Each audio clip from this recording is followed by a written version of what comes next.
শফিকুল ইসলাম মাসুদ, আপনাকে স্বাগত জানাচ্ছি রোড টু পার্লামেন্টে।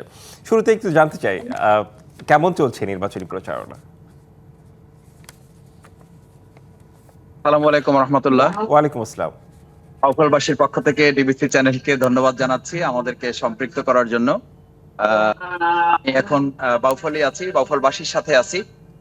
আমরা বাউফলে আমাদের বাউফলবাসীকে সাথে নিয়ে আমরা একটা আধুনিক উন্নত মডেল বাউফল করার জন্য আমরা চেষ্টা করছি এবং সেই লক্ষ্যে দল মত ধর্ম বর্ণ নির্বিশেষে সবাই কাঁধে কাঁধ মিলে যেন কাজ করতে পারি, সেটার জন্য আমাদের প্রথম কথা।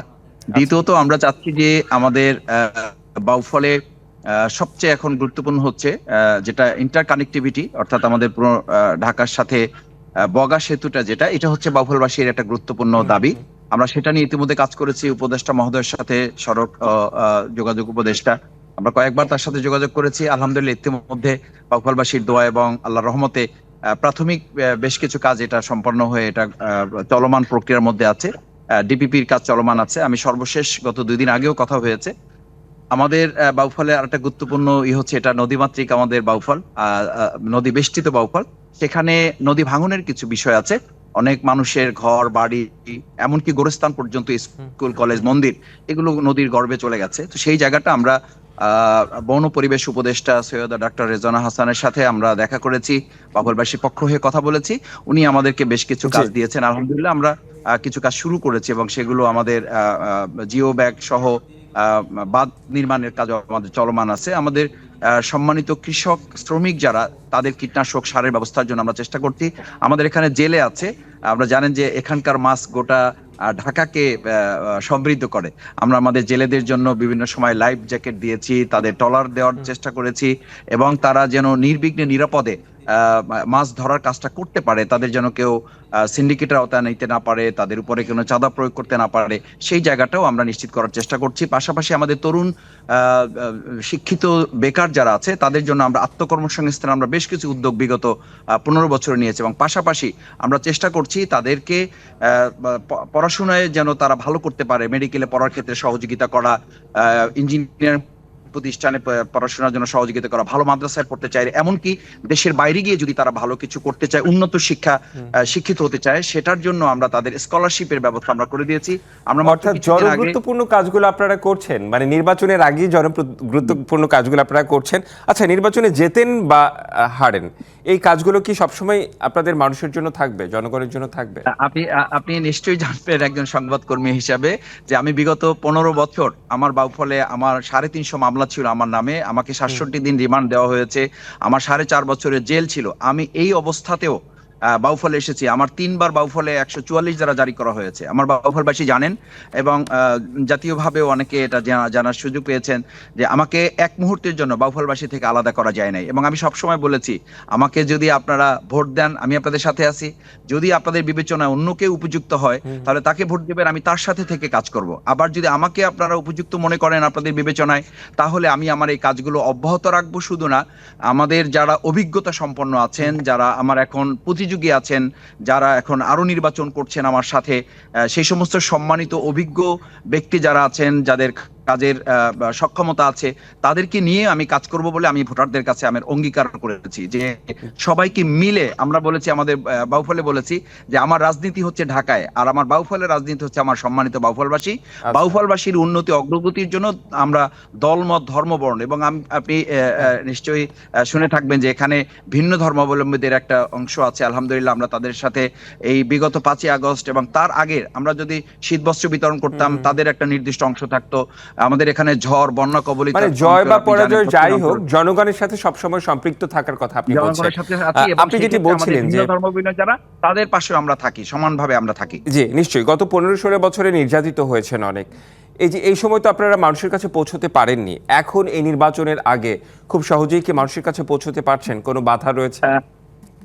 আপনাকে একটা কথা একটু আমি বলি, সেটা হচ্ছে আমি যখন জেলখানায় ছিলাম 4.5 বছর, আমার সাথে আমার বাউফলবাসী নিয়মিত যোগাযোগ রাখতো, তারা কষ্ট করে যেত, এমনকি প্রশাসনের অনুমতি আমার জন্য পিঠা বানিয়ে নিয়ে যেত, কেউ নফল রোজা রাখতো সেটা আমাকে বলার জন্য যেত, আমার জন্য রোজা রাখতো, রোজা রেখে আমার কাছে যেত যে আমি রোজা রেখে আসছি। আমি তখন তাদেরকে ঈদুল ফিতর, ঈদুল আজহা এবং ধর্মীয় উপাসনালয়গুলো ভিন্ন ধর্মাবলম্বীদের আমার নেতাকর্মীদের মাধ্যমে আমি 15 বছর 4.5 বছর যে জেলখানায় ছিলাম, আমি ওই সময়টুকুতেও আমি জেলখানায় থেকে আমার পরিবার এবং আমার সংগঠনের মাধ্যমে আমি আমার বাউফলবাসীর পাশে থাকার চেষ্টা করেছি।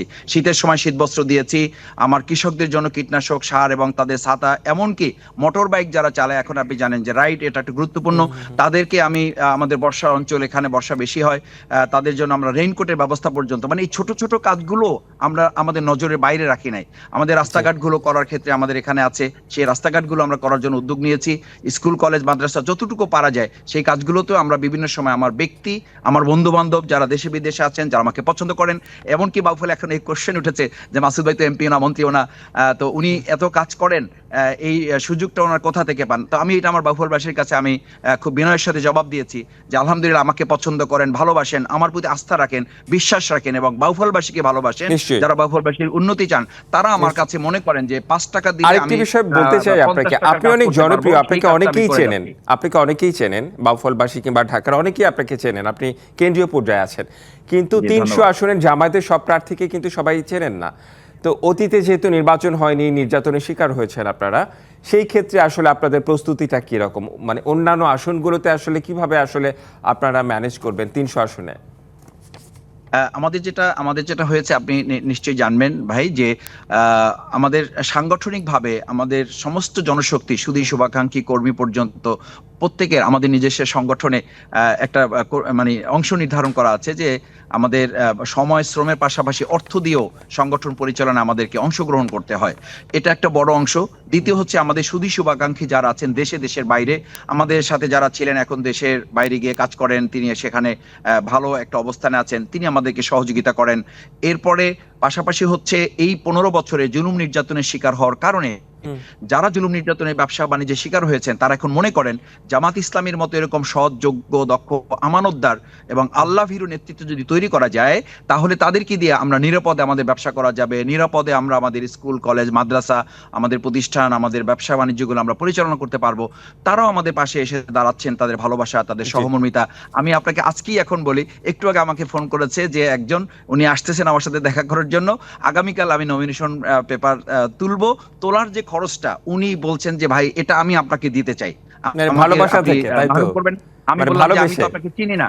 আমি বললাম যে আমি তো চিনি না। বলছে আমি আপনার বাউফলেরও লোক না, আমি আচ্ছা। আপনার বাউফলেরও লোক না, আমি আপনাকে এটা দিতে চাই, আমি আসতেছি, আপনি আমার কাছ থেকে এটা রিসিভ করবেন। তো এই যে মানুষের ভালোবাসা, আমি মনে করি যে বাংলাদেশ জামাত ইসলামী প্রত্যেক আসনই এরকম মজলুম সংগঠন হওয়ার কারণে যারা এতদিন মজলুম ছিলেন তারা আমাদের পাশে ছিলেন, আছেন, এবং তাদের মাধ্যমে আমি আশা করি, আর এবার তো নির্বাচন কমিশনের একটা নির্দিষ্ট টার্গেট ঠিক করে দেওয়া আছে যে 25 লক্ষ টাকা সর্বোচ্চ ব্যবহার করা যাবে।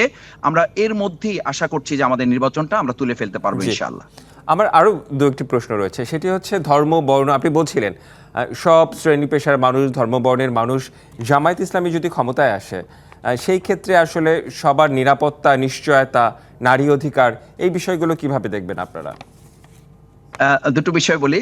একটা হচ্ছে যে আপনি জানেন আমাদের এখানে আমি বিগত 15 বছর আমাদের সম্মানিত মা বোনদের জন্য, যখন করোনা শুরু হয়, করোনাকালীন সংকটে আমাদের অনেক ভাইদের ব্যবসা চাকরি চলে গেছে, সাথে সাথে আমরা আমাদের রিসার্চ টিম আছে বাউফলে উন্নয়নের জন্য, আমাদের দুটো প্রতিষ্ঠান আছে, একটা হলো বাউফল উন্নয়ন ফোরাম আর একটা হচ্ছে বাউফল ফাউন্ডেশন। এটার মাধ্যমে তাৎক্ষণিকভাবে আমরা সেলাই মেশিন প্রশিক্ষণ এবং সেলাই মেশিন উপহার প্রদান, অর্থাৎ আমাদের ভাইদের যাদের চাকরি চলে গেছে, ব্যবসা চলে গেছে, আমাদের মায়েরা বোনেরা যেন আমাদের ভাইদের পাশে থেকে ঘরে বসে পর্দার সীমাবদ্ধতা বা যে পর্দার যে শরীয়তে বিধান রক্ষা করে তারাও যেন কিছু কাজ করতে পারেন, সেটার জন্য আমরা প্রায় 2000 মা বোনদেরকে আমরা এই কাজে সম্পৃক্ত করেছি এবং আমাদের এখানে প্রায় 14টা মানে প্রতিষ্ঠান আমাদের আছে যেটা এই প্রশিক্ষণ দিয়ে থাকে, যেখানে আমাদের স্লোগান হচ্ছে প্রশিক্ষণ নেব, স্বাবলম্বী হব। পাশাপাশি আমরা আমাদের গাভী কিনে দিচ্ছি, ছাগল কিনে দিচ্ছি যাতে তারা খামার করতে পারেন, আমাদের তরুণদের জন্য আমরা এটা করে দিচ্ছি। বিশেষ করে আমাদের যারা ভিন্ন ধর্মাবলম্বী তাদের জন্য আমরা বলেছি যে আমরা তাদের পাশে থেকেছি শুধু না, বিভিন্ন সময় তাদের ঘরবাড়ি ভেঙেছে, ঘরবাড়ি পুড়েছে, বন্যা হয়েছে, আমরা সাথে সাথে তাদের কাছে গিয়েছি, আমরা বলেছি যে আমাদের আমিরে জামাত ডাক্তার শফিকুর রহমান যেমনটা বলেছেন যে আমাদের সংখ্যা লঘু বা সংখ্যা গুরু বলতে কিছু নাই, আমরা সমান নাগরিক মর্যাদা নিয়ে একটা ইসলামী রাষ্ট্র, ইসলামী কল্যাণ রাষ্ট্র যেমন হয় সেখানে একজন মুসলিমের যেমন অধিকার থাকবে, একজন হিন্দু বা একজন খ্রিস্টান বা একজন বৌদ্ধ ভিন্ন ধর্মাবলম্বী থাক ঠিক তেমন নাগরিক এবং সাংবিধানিক অধিকার আমরা নিশ্চিত করব এবং সেটা আমরা করেছি। আমরা এই 2024 সালে 5ই আগস্টের পর কোনো একটা ঘটনা আমাদের বাউফলে আলহামদুলিল্লাহ ঘটে নাই এবং এখানে আমরা তাদের যে কোনো বিষয়ে তাদের ছেলেমেয়েদের পড়াশোনা, চিকিৎসা, আপনি জানবেন যে আমাদের 12টা অ্যাম্বুলেন্স ফ্রি সার্ভিস আছে আমার ঢাকাতে। যেই ফ্রি সার্ভিসগুলোতে কোনো হিন্দু কেউ মারা গেছেন এটা জানার সাথে সাথে আমি তাদেরকে ফ্রি অ্যাম্বুলেন্স সার্ভিস দিয়ে থাকি।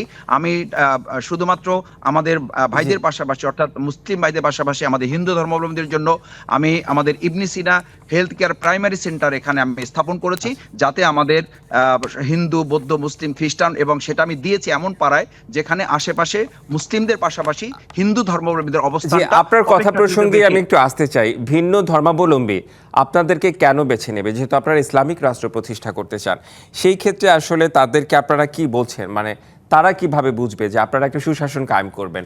কেন ভোট দেবে আপনাদের? আমরা তাদেরকে কয়েকটা জিনিস বলার চেষ্টা করি যে ইসলামে সুদ পছন্দ করে না, ঘুষ পছন্দ করে না, দুর্নীতি পছন্দ করে না, ধর্ষণ পছন্দ করে না, ইপটিজিং পছন্দ করে না, মাদক পছন্দ করে না। আমি আমার হিন্দু দিদি দাদারা যারা আছেন তাদেরকে জিজ্ঞেস করি, আচ্ছা আপনারা কি এটা পছন্দ করেন? বলেন যে না, প্রশ্ন ওঠেন আমরা তো এগুলো পছন্দ করি না, আমরাও তো এইগুলো হবে না। আমি বললাম ইসলাম এটাই চায়, জামাত ইসলাম এটাই চায়, ইসলামী রাষ্ট্র করলে এটাই হবে। তো আমরা বিগত 54 বছরে বিভিন্ন ব্যক্তি দেখেছি, প্রতীক দেখেছি, দল দেখেছি, এগুলো কি দূর হয়েছে? বলছে না, দূর হয় নাই। তাহলে আমি বললাম যে এবার একটা সুযোগ দেন, আপনি তো একটা ধর্মে বিশ্বাস করেন, একজন ঈশ্বর আছে, স্বর্গ আছে, মর্ত আছে, আমাদের জান্নাত জাহান্নাম আছে, এই ভয় ভীতি নিয়ে যারা কাজ করবে তাদের হাতে 5টা বছর আমাদেরকে একটা দিয়ে দেন। তখন ওনারা বলেন যে আমরা এবার একটু দাঁড়িপাল্লাকে দেখতে চাই। এবং আমি বাউফলে ইতিমধ্যে জেনেছি যে আমাদের ভাইয়েরা দাঁড়িপাল্লায় যতটা না ভোট দিবেন তার চেয়ে কয়েক গুণ ভোট আমাদের মা বোনেরা দিবেন, তার চেয়ে বেশি ভোট দিবেন আমাদের হিন্দু ধর্মাবলম্বীরা, এবং সেটার একটা বহিঃপ্রকাশ সেখানে আমাদের কাছে আছে, এটা এখানে সবাই জানেন। এই কারণে যে আমরা তাদেরকে এই কথাগুলো বলেছি এবং তারা আমাদের সাথে একাত্মতা ঘোষণা করেছেন যে আমরা এইবার 5 বছরের জন্য ইসলামকে দেখতে চাই এবং ইসলামপন্থীদের দেখতে চাই। আর আমাদের একটা কথা ছিল যে ইসলামপন্থীদের এখন আলহামদুলিল্লাহ বাউফলে আমি ইতিমধ্যে যতটুকু জেনেছি যে আমাদের বাউফলে ইসলামপন্থীদের একটাই বাক্স হবে এবং সেই নীতিতে আমরা সামনে আগাচ্ছি। সঙ্গত কারণে শফিকুল ইসলাম মাসুদ, আমি আরেকটি বিষয় একটু জানতে চাই যে ইসলামে হারামের অনেক ব্যাপার রয়েছে, অন্যান্য ধর্মের সাথে কনফ্লিক্ট বাধে কিনা এটাতে, মানে ইসলামিক দল যেহেতু আপনারা। আরেকটি বিষয় যে নারী অধিকার সম্পর্কে আমি একটু জানতে চাই যে নারীদের পর্দা নিয়ে আপনারা বেশ কনসার্ন, অনেক সচেতন। যারা স্বাভাবিক ড্রেস পরে, শাড়ি, সালোয়ার কামিজ কিংবা পর্দা করেন না সেভাবে, তাদের ক্ষেত্রে আপনারা যদি ক্ষমতায় আসেন সেভাবে কি কোনো প্রভাব পড়বে, নাকি সব স্বাভাবিকভাবেই চলবে? হালাল হারামের বিধানগুলো ইসলামে এমন ভাবে গ্রাজুয়াল করা আছে যে আপনি কোনো কিছু ইসলাম চাপিয়ে দেয় না। ইসলামের নীতিমালাটা আমরা সবাই জানি যে ইসলামের নীতিমালাটা হচ্ছে ইসলাম যখন আপনি গ্রহণ করবেন তখন সেটা আপনার জন্য কার্যকর হবে, আপনি সেটা মানবেন না, সেটার জন্য আপনি আল্লাহর কাছে জবাবদিহি করবেন। কিন্তু ইসলামী রাষ্ট্র যখন হবে তখন এটা মোটিভেটেড হবে, অর্থাৎ এমন একটা এনভায়রনমেন্ট তৈরি হবে যে সে ব্যক্তিগতভাবে এটা পছন্দ করবে, কিন্তু যে করবে না তাকে ইসলাম চাপিয়ে দেবে না। কারণ ইসলামের পলিসি হচ্ছে যে আপনি কাউকে চাপিয়ে দিতে পারবেন না। এটা ইসলামের ব্যাপারে জবরদস্তিমূলক কোনো বিধান ইসলামের মধ্যে রাখা হয় নাই। লা ইকরাহা ফিদ্দিন, ইসলামে জবরদস্তিমূলক কোনো ব্যাপার নাই। ব্যাপারটা হচ্ছে সেখানে বলা হয়েছে যে আমরা আল্লাহ সুবহানাহু ওয়া তাআলা উল্লেখ করেছেন যে ইসলামকে আমি তোমাদের জন্য সহজ করেছি, কঠিন করি নাই।